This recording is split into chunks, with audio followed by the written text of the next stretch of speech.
안녕하세요. 서대문 공동체 라디오 누워서 듣는 그리스 신화 진행의 이경미입니다. 2025년 1월 22일 오늘도 첫 곡 먼저 듣고 방송 시작하겠습니다.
첫 곡은 아이유의 분홍신이었습니다.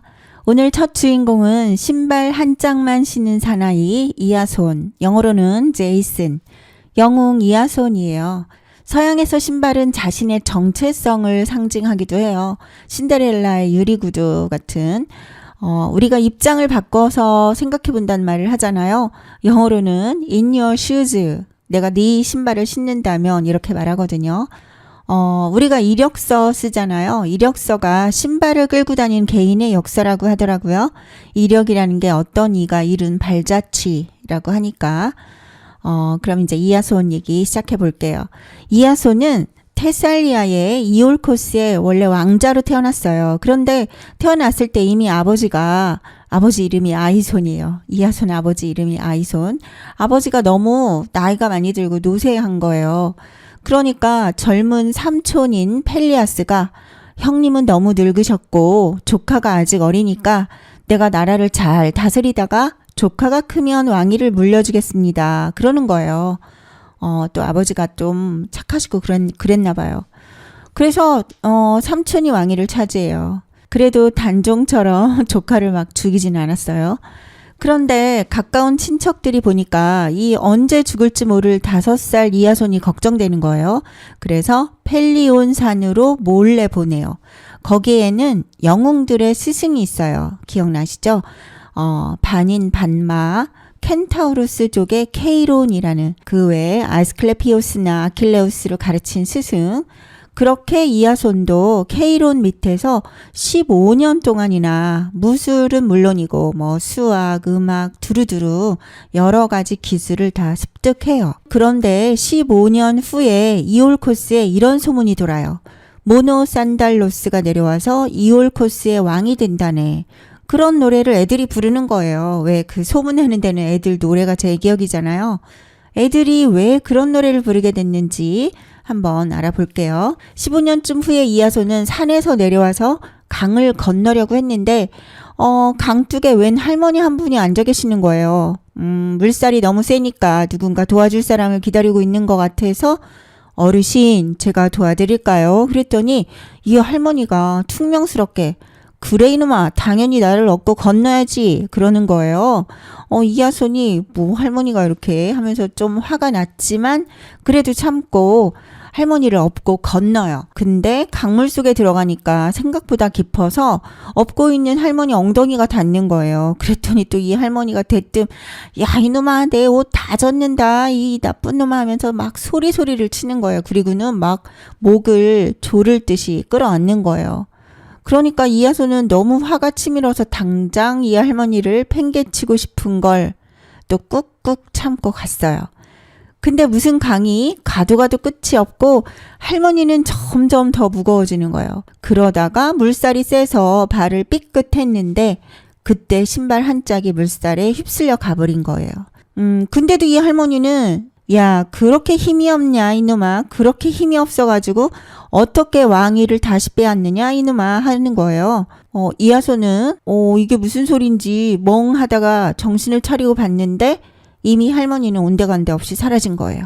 그래서 이아손은 마을로 내려와서 그때까지 허리까지 닿았던 치렁치렁한 머리를 자르려고 이발소에 들어갔더니 이발사가 의아해하면서 아니 젊은이 신발은 왜 한 짝만 신고 있는 거야 하고 묻는 거예요. 음악 듣고 계속 할게요.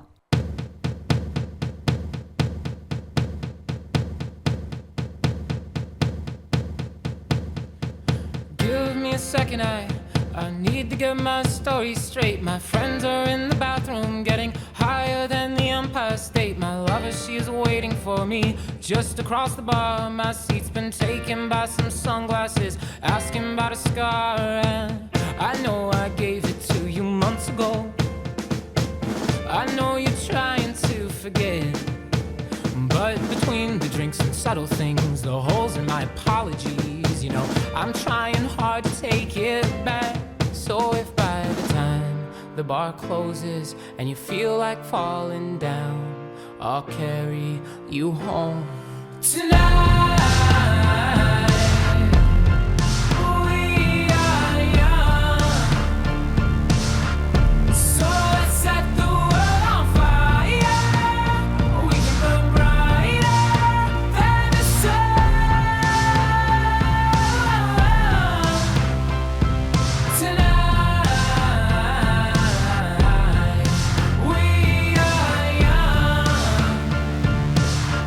so let's set the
the time the bar closes and you feel like falling down, I'll carry you home tonight.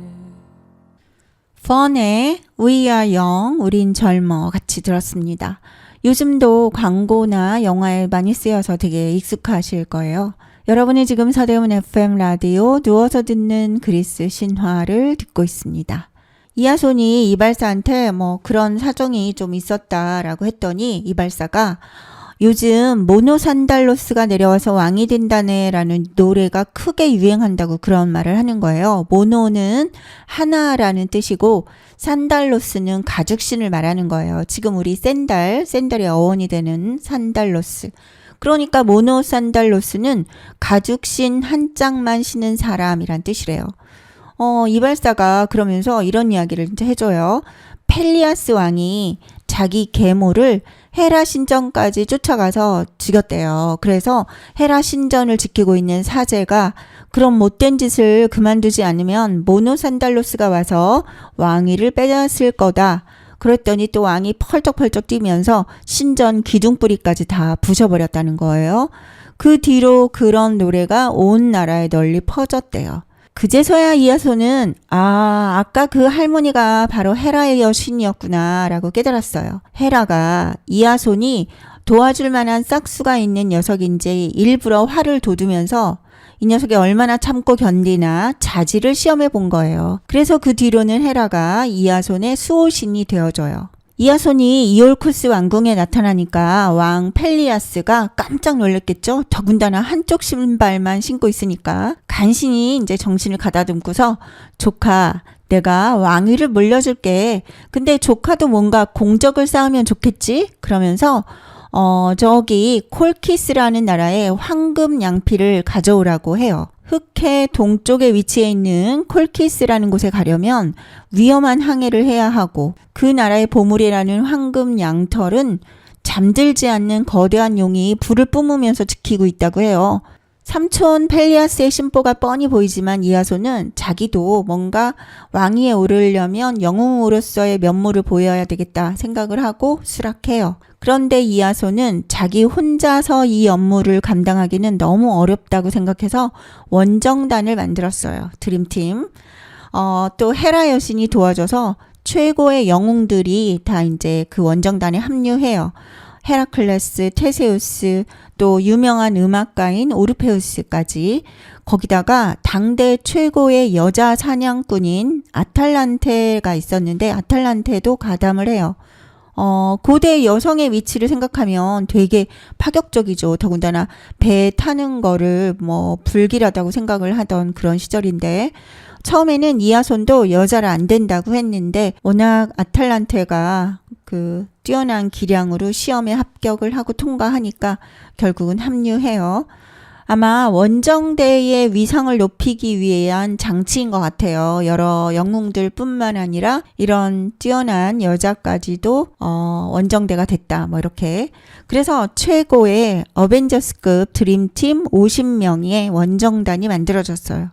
그리고 또 그리스 최고의 목수라는 아르고스가 50개의 노가 달린 막강한 배를 만들었고 그 목수 아르고스의 이름을 따서 아르고 나우타이, 아르고 원정대가 드디어 이제 결성이 된 거예요. 원정대가 콜키스까지 가는 항해가 당연히 쉽지 않았겠죠.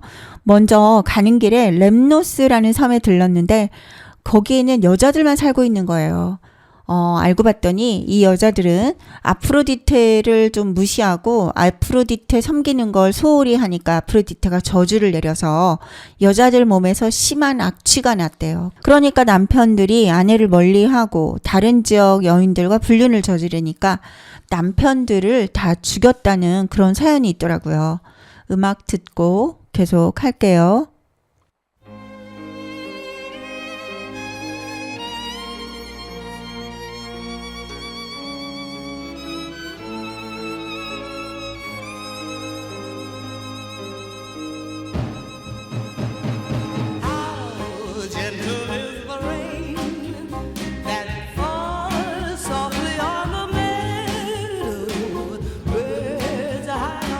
Trees serenade the flowers with their melody.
사라본의 러버스 컨체르토 사랑의 협주곡 같이 들었습니다.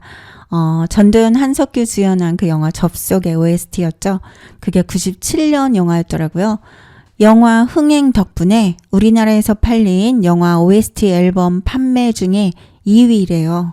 추억 돋는 음악이었어요. 미국 디스커버리 채널에서 다큐멘터리를 찍었는데 실제 당시 염색업을 하는 사람들의 몸에서 심한 염료 냄새가 나서 따로 격리해서 일을 시켰을 거라고 추측하더라고요.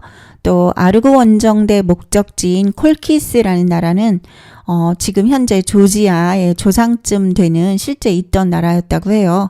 현재 조지아 서부 항구 도시 바투미에 저는 안 가봤지만 메데이아 동상이 있고 이 황금 양털을 들고 있다고 하더라고요.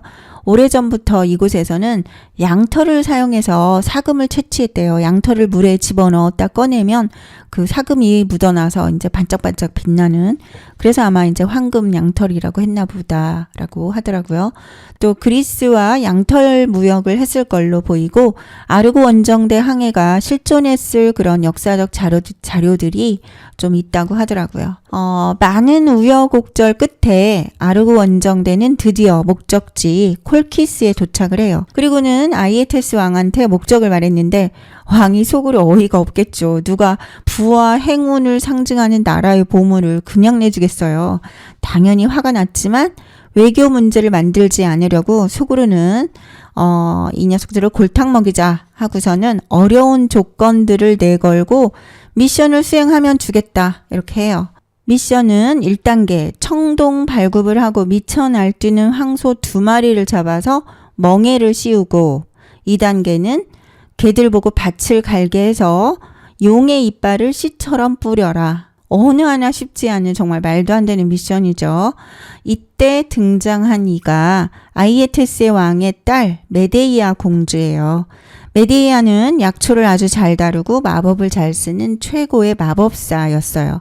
사실은 이아손의 수호신인 헤라 여신이 아프로디테한테 부탁했던 거예요. 아들인 에로스한테 시켜서 메데이아 공주에게 화살을 쏘아달라고요. 그 큐피드의 화살이요. 그래서 메데이아는 이아손을 보자마자 첫눈에 반했고 정말 사랑밖에 모르는 여자가 됐어요. 약초를 잘 다루는 마법사인 메데이아는 이아손에게 어떤 불과 검에도 다치지 않는 마법 의약을 만들어줬어요. 그래서 불을 뿜는 소를 제압해서 미션을 수행했죠. 그런데 왕은 황금 양털을 내주지 않고 오히려 원정대를 다 죽이려고 해요. 이걸 미리 안 메데이아가 이아손과 딜을 해요. 내가 황금 양털을 지키는 용을 잠재울 테니까 그 틈에 빼내라. 대신 미션 성공하면 나를 아내로 맞이해달라. 그러니까 이아손은 흔쾌히 그러겠다고 하고 맹세까지 했어요. 그렇게 메데이아는 용을 잠재우고 황금 양털을 가지고 아르고 원정대와 함께 같이 떠나요. 이 사실을 알게 된 왕은 아들한테 즉시 추격하라고 해요. 그래서 메데이아의 남동생인 압시르토스가 거느리고 온 추격 함대에 아르고 원정대가 포위되고 말아요. 그러자 메데이아는 화해를 할 것처럼 자기가 동생을 유인한 다음에 죽이겠다라고 말하는 거예요. 그 사이에 좀 도망칠 수 있을 거라고. 그래서 이아손도 그러라고 해요. 그렇게 동생 압시르토스를 죽이고 거기다가 메데이아는 잔인하게 토막을 내서 바다에 던져요. 아버지가 동생 시신을 수습할 시간에 추격을 따돌리려는 거예요. 여기서부터 그리스 신화 최대의 악녀인 메데이아의 악행이 시작돼요. 음악 듣고 계속 할게요.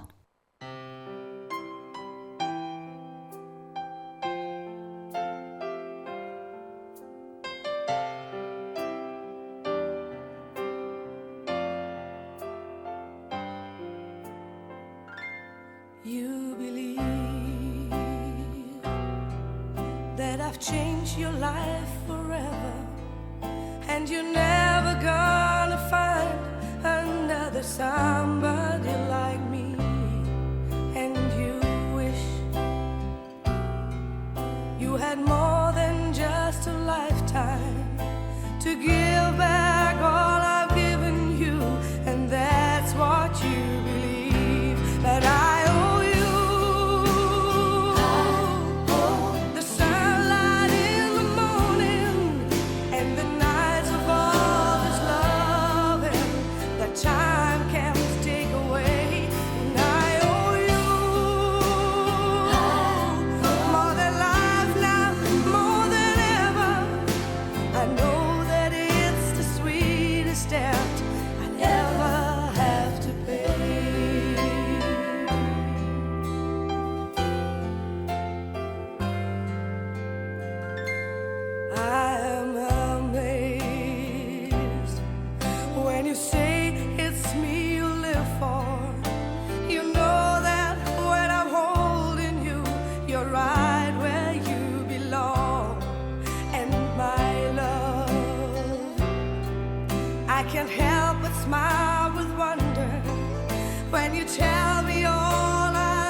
들으신 곡은 I owe you, 내가 당신한테 빚졌다, 신세졌다 뭐 이런 뜻인데 독일의 부부 듀엣 캐리 앤 론이 불렀고 옛날 드라마 그 애인의 BGM으로 유명해진 그런 곡이죠.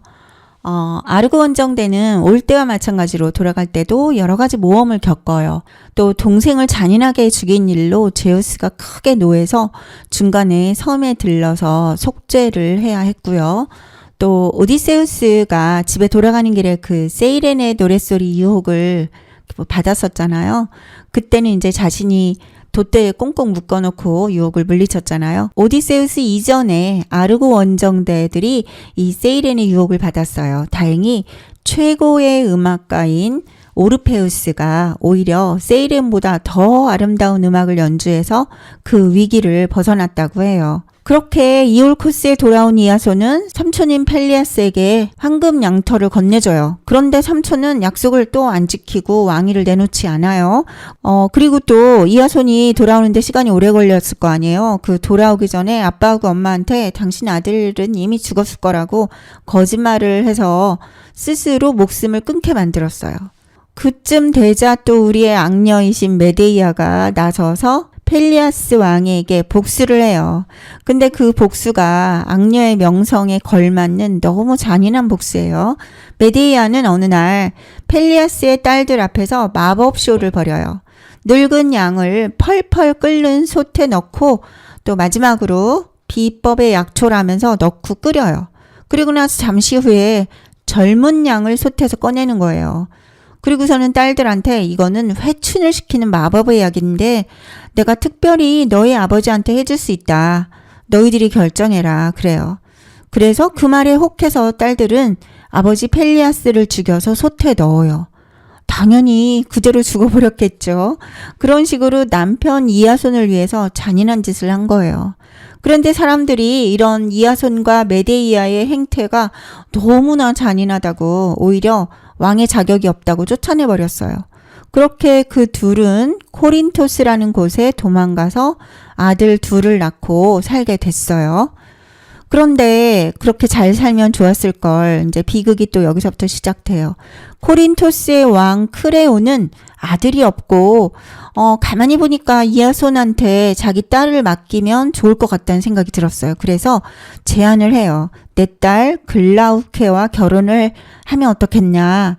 이미 자식 둘이나 있는 유부남인 이아손은 세상에 그 말에 솔깃해요.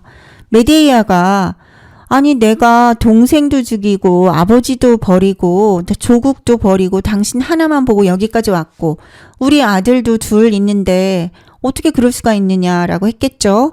그랬더니 메데이아한테 이아손이 우리가 이 상황에서 망명자로 힘들게 사는 것보다 내가 이 나라의 사위가 되면 우리 애들한테도 더 도움이 되지 않겠느냐 뻔뻔하게 이렇게 말을 하는 거예요. 당연히 메데이아의 분노가 하늘을 찌르게 돼요. 더구나 코린토스 왕은 자기 딸을 결혼시킨 후에는 메데이아랑 아들들을 추방하려는 계획도 갖고 있었거든요. 그래서 메데이아는 가장 최고의 악녀 모습을 보여줘요. 일단 결혼하려고 하는 글라우케한테 결혼 축하 선물이라고 하면서 옷을 줬는데 그 옷에 독을 발라놓은 거예요.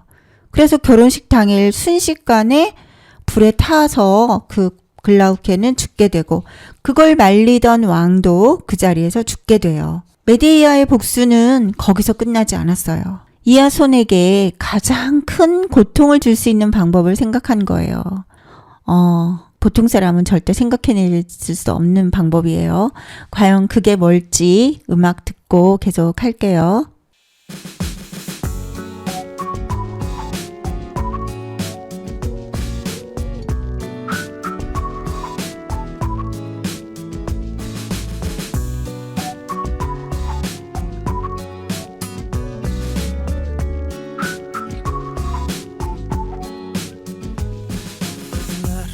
앉은 자동차 속에서 음악도 흐르지 않아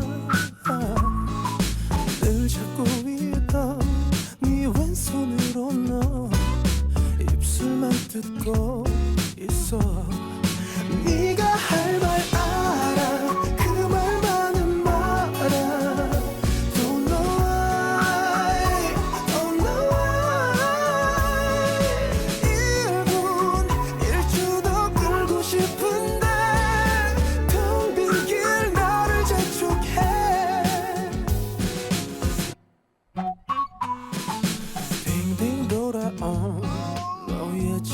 어차피 난 익숙해 눈물이 나와 하루가 멀게 찾아온 여기서 길을 내가 잃은 것 같아 이러지 마 제발 떠나지 마 제발 Don't know why Don't know why 비도 하루는 유리창 넘어 뿌옇게 멀어지는 너 말처럼 쉽진 않은 널 보내야 한다는 일 돌아서서 날 버리고 가는 널 보지 못하고 떨구고 마는 눈물도 이젠 닦아야겠지 주머니 속 네가 줬던 손수건을 써야 할지 이젠 버려야 할지 왜 떨림이 멈추질 않지 미친 척하고 널 잡아볼래도 내 몸이 내 말을 잘 듣지를 않아 차 안에 남은 네 향기에 취해 영영 깨고 싶지 않은 걸 이러지 마 제발 떠나지 마 제발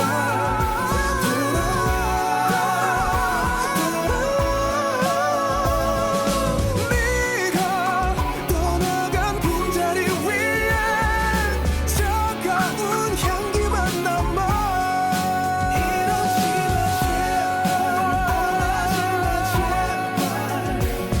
마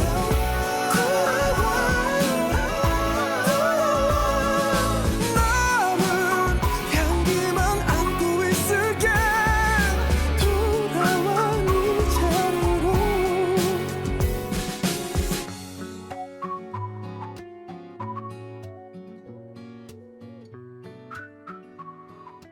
K-윌의 이러지마 제발 같이 들었습니다.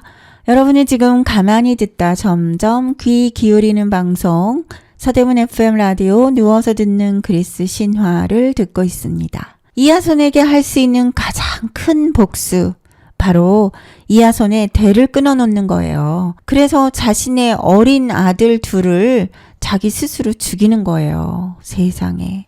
고대 그리스에서 자손을 남겨서 가문의 후손을 존속시키는 것이 매우 중요한 일이잖아요. 그러니까 메데이아는 이하손의 새로운 아내도 죽이고 자신의 아이들까지 죽여서 이하손의 대를 끊어놓는 복수를 한 거예요.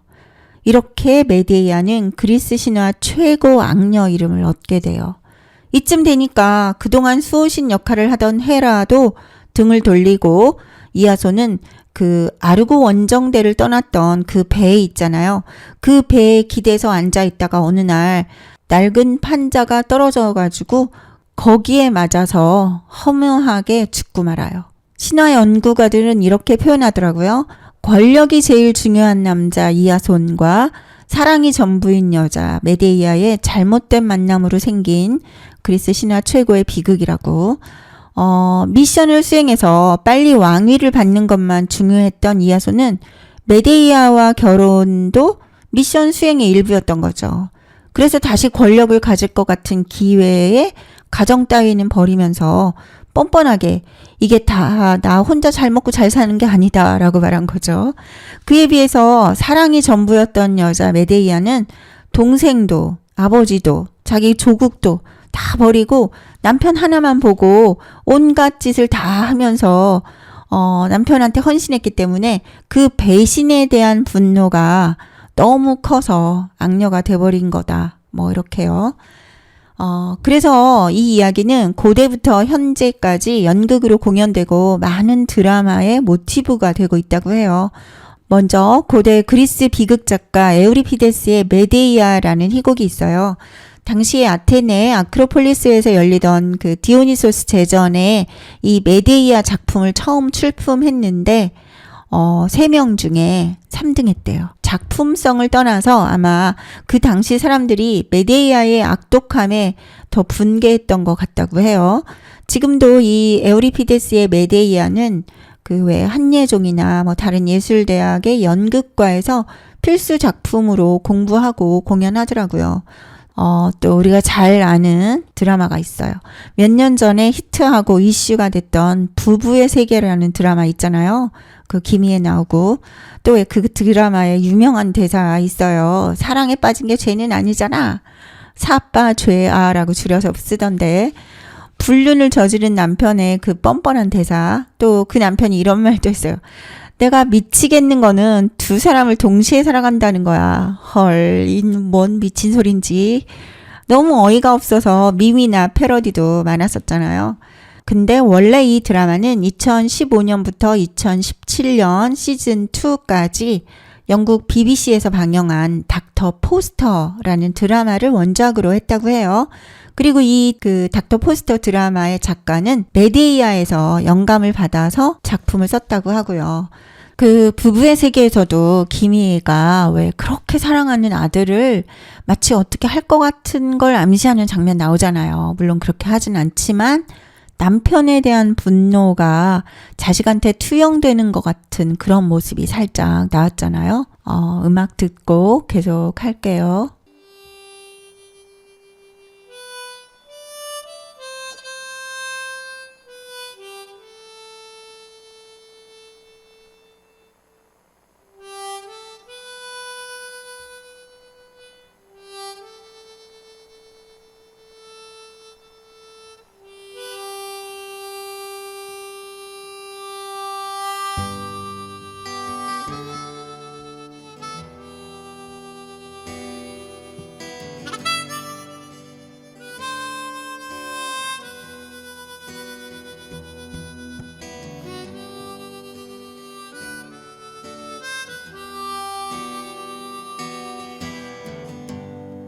그대 보내고 멀리 가을 새와 작별하듯 그대 떠나 보내고 돌아와 술잔 앞에 앉으면 눈물 나누나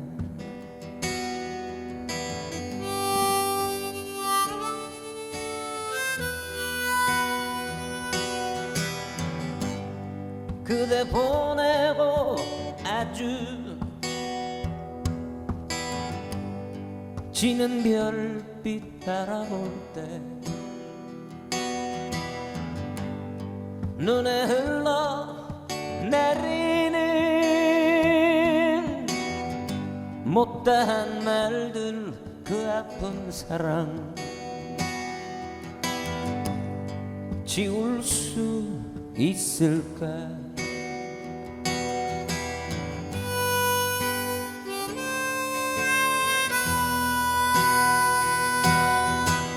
어느 하루비라도 추억처럼 흩날리는 거리에서 쓸쓸한 사람 되어 고개 숙이면 그대의 목소리 너무 아픈 사랑은 사랑이 아니었음을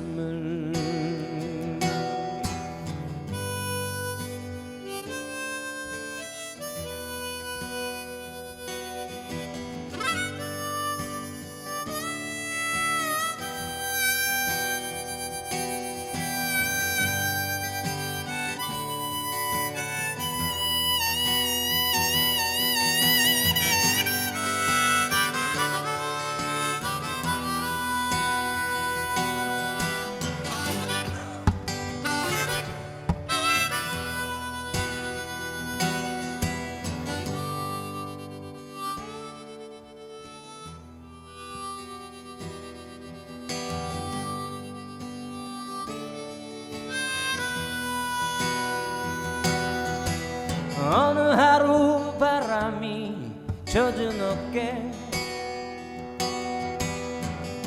스치며 지나가고 시간들이 장애 어리면 그대 미워져 너무 아픈 사랑은 사랑이 아니었음을 이제 우리 다시는 사랑으로 세상에 오지 말기 그립던 말들도 묻어버리기 못다한 사랑 너무 아픈 사랑은 사랑이 아니었음을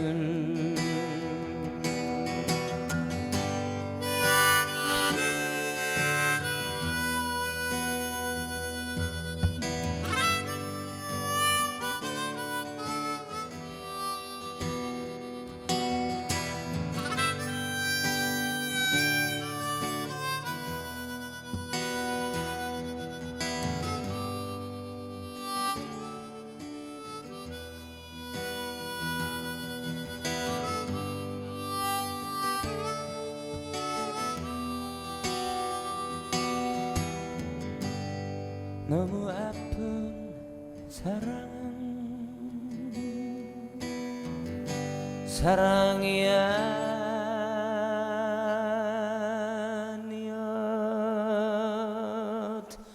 아니었음을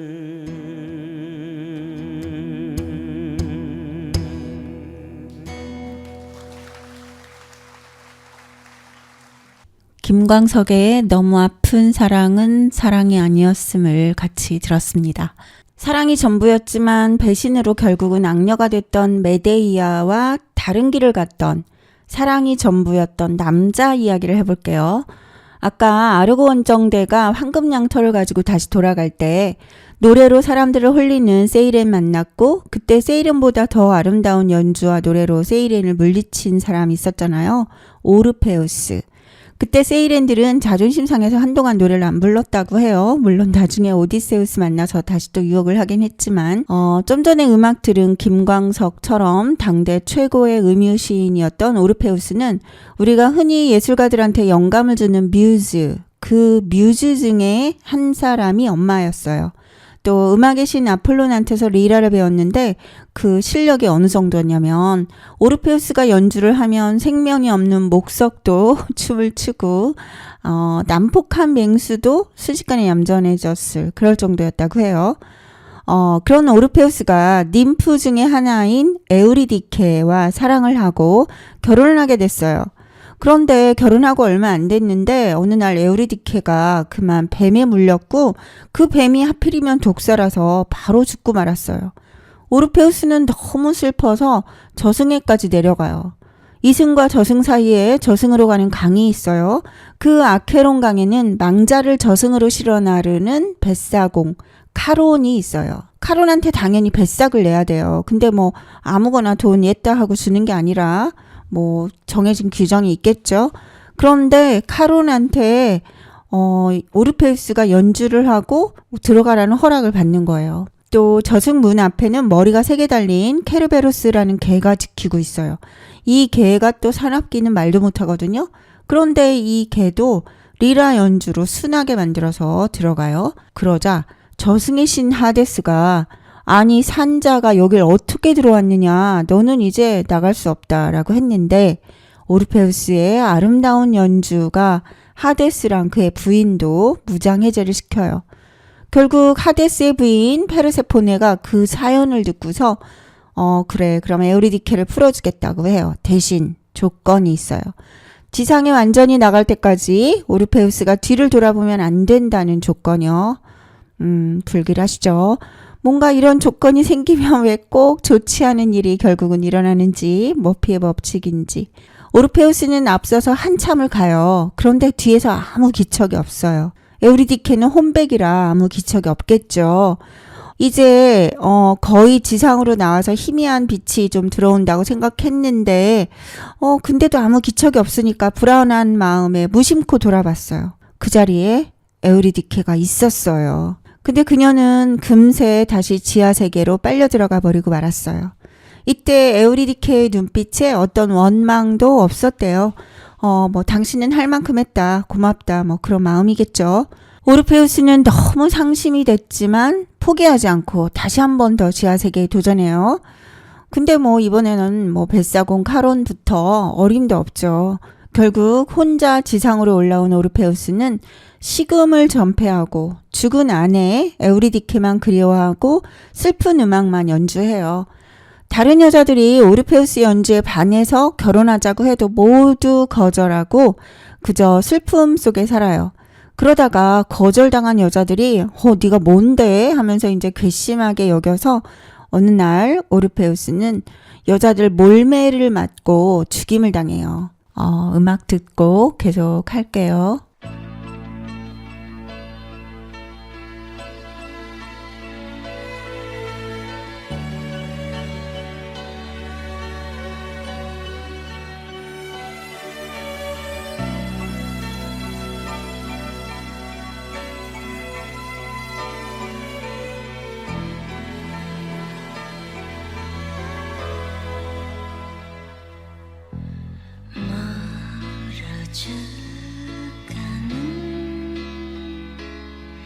저 뒷모습을 바라보면서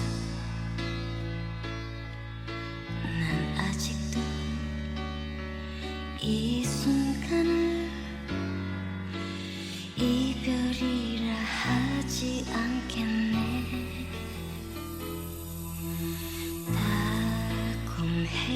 달콤했었지 그 수많았던 추억 속에서 흠뻑 젖은 두 마음을 우리 어떻게 잊을까.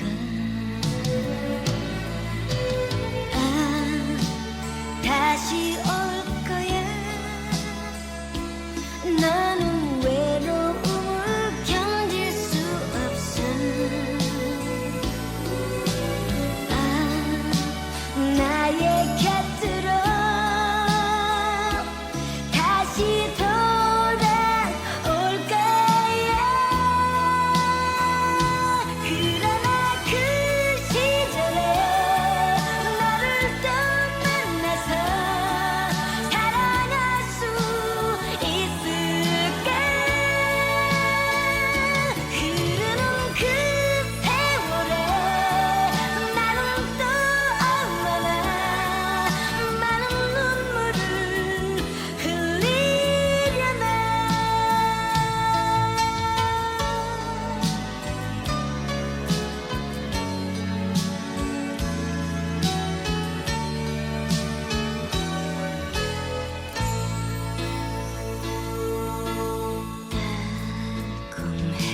달콤했었지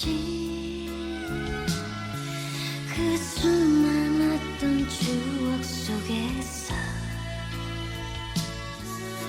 흠뻑 젖은 두 마음을 우리 어떻게 잊을까.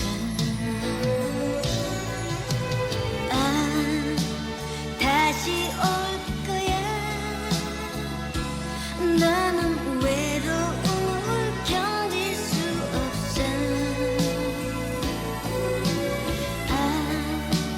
나의 곁으로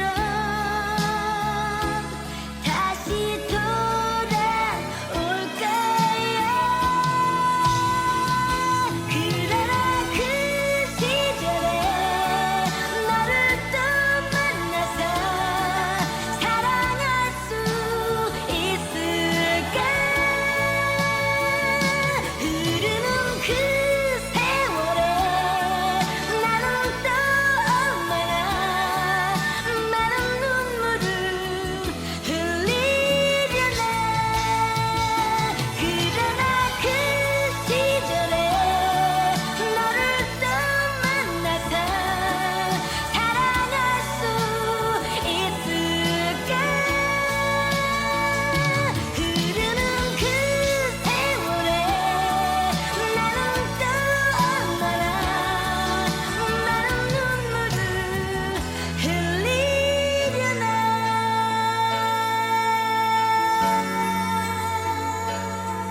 나미의 슬픈 인연 같이 들었습니다.